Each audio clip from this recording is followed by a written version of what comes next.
nós estamos na sede administrativa do Governo do Estado de Minas Gerais, na cidade administrativa, e recebendo aqui o meu conterrâneo, meu concorrente, né? Porque ele é de Maringá, eu sou de Londrina, e o clássico do café era muito famoso, né, ministro? Prazer, senhor, receber a gente aqui, viu?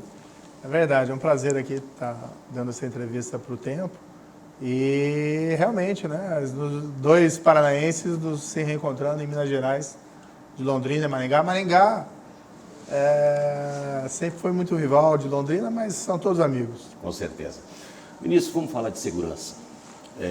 O Ministério do Senhor é um ministério que pode ser parabenizado pela diminuição dos crimes, principalmente crimes violentos no país no ano de 2019, uma queda expressiva em todos os locais do país, inclusive em Minas Gerais. E eu queria que o senhor nos contasse a que o senhor atribui isso tudo. Bem, eu sempre faço a observação de que esse é um mérito compartilhado entre as forças de segurança federais e as forças de segurança estaduais e até mesmo as municipais, naqueles locais onde elas existem. É muito difícil identificar um fator exclusivo pela diminuição desses crimes, ou mesmo identificar se tem uma causa única. Não tem uma causa única, normalmente são vários fatores que acabam contribuindo para essa diminuição. O que nós vimos, no entanto, no ano passado, e os dados oficiais nós temos até outubro, embora já saíram dados não oficiais dizendo que a queda foi realmente o ano inteiro, até outubro nós tivemos uma queda de 21% dos assassinatos. E outros indicadores criminais igualmente caíram, como por exemplo roubo à instituição financeira, quase 40%.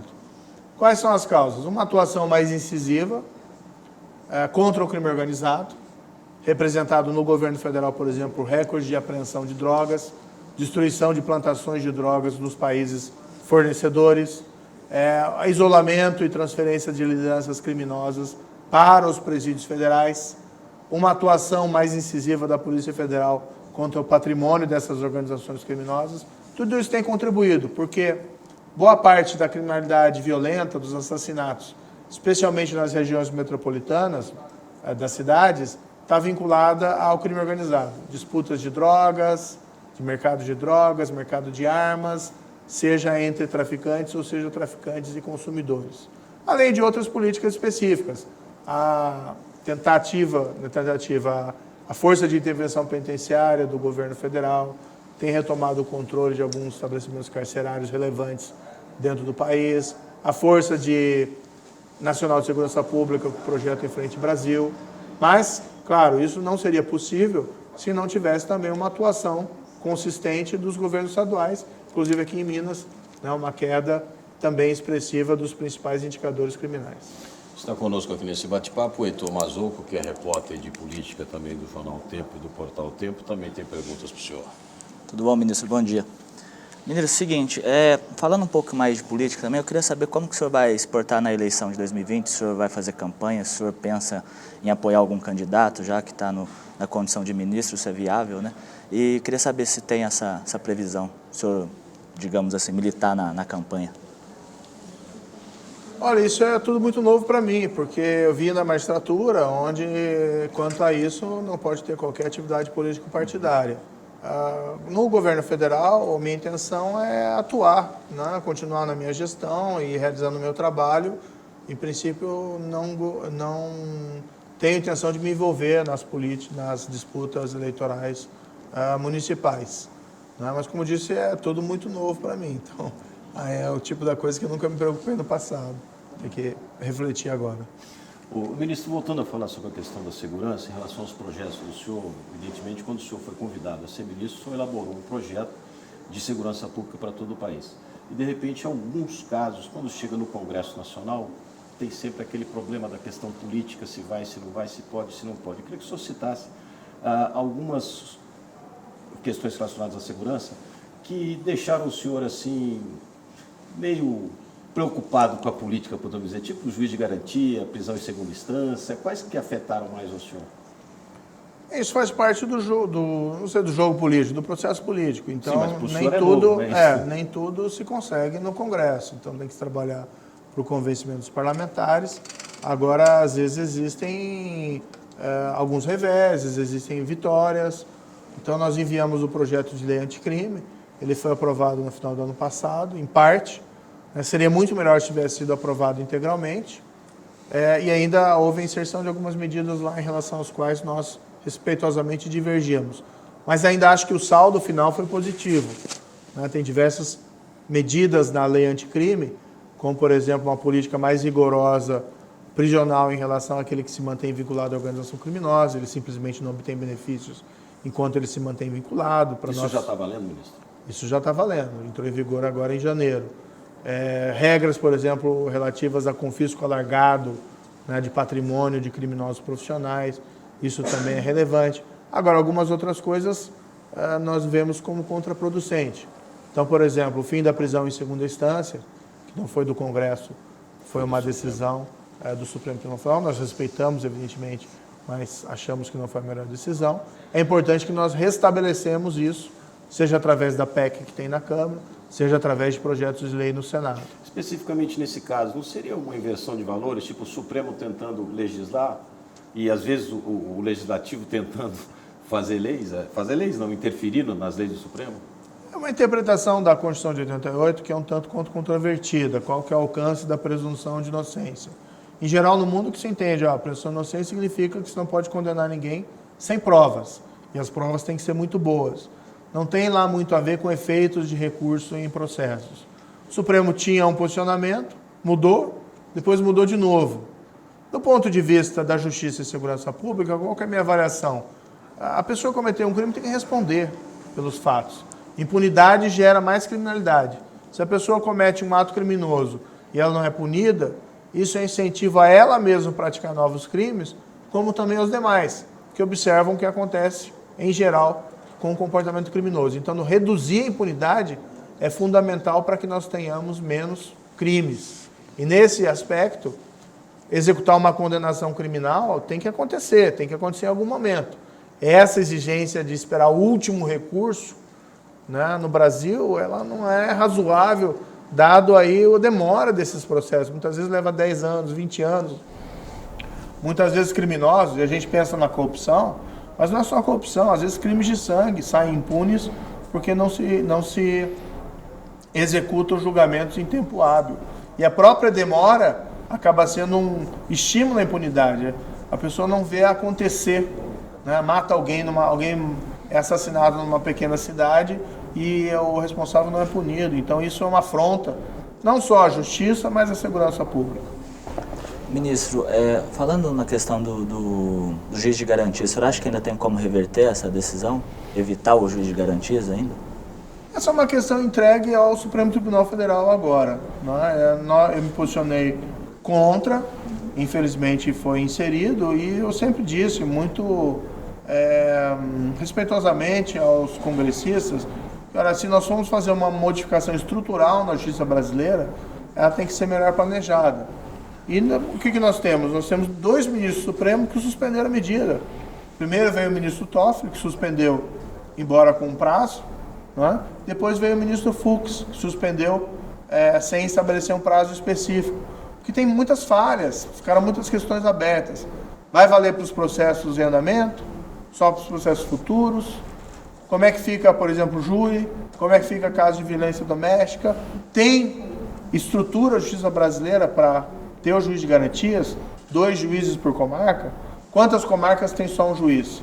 Então são todas questões que tinham que ter sido melhor analisadas, com todo respeito, antes da aprovação dessa medida. Não é uma questão de ser contra ela por uma questão de princípio. É uma questão de ver o que funciona e o que não funciona. E o cidadão brasileiro, o que ele quer? Ele quer uma justiça que funcione. Nós temos que atender a essa ansiedade, até porque isso é uma sede de justiça, mas também de segurança pública. Ministro, nós temos um sistema penitenciário falido, infelizmente, no país. Mas em Minas Gerais nós temos bons exemplos das APACs. Existe a possibilidade do governo federal encampar esse modelo de encarceramento? Essa é uma questão extremamente relevante. Boa parte, infelizmente, dos crimes são planejados de dentro dos presídios. Nós temos observado onde nós mandamos a Força de Intervenção Penitenciária, no Ceará e especialmente em Belém, os índices da região né, da prática de crimes caem vertiginosamente a partir de um maior controle sobre estabelecimentos carcerários.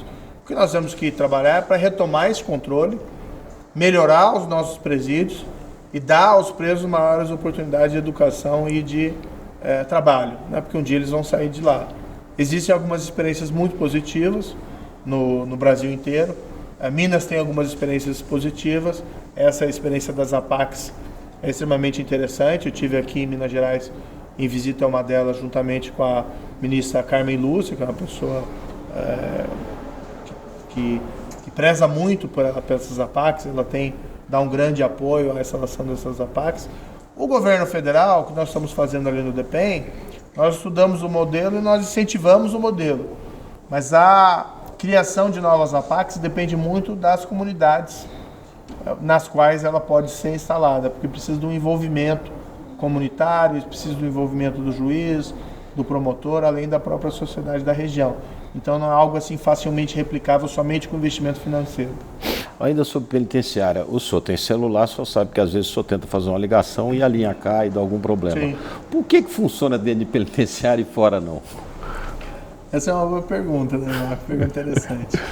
Mas o governo federal, ele tem um projeto em andamento que nós pretendemos instalar bloqueadores celulares. Não há possível para o país inteiro, tá?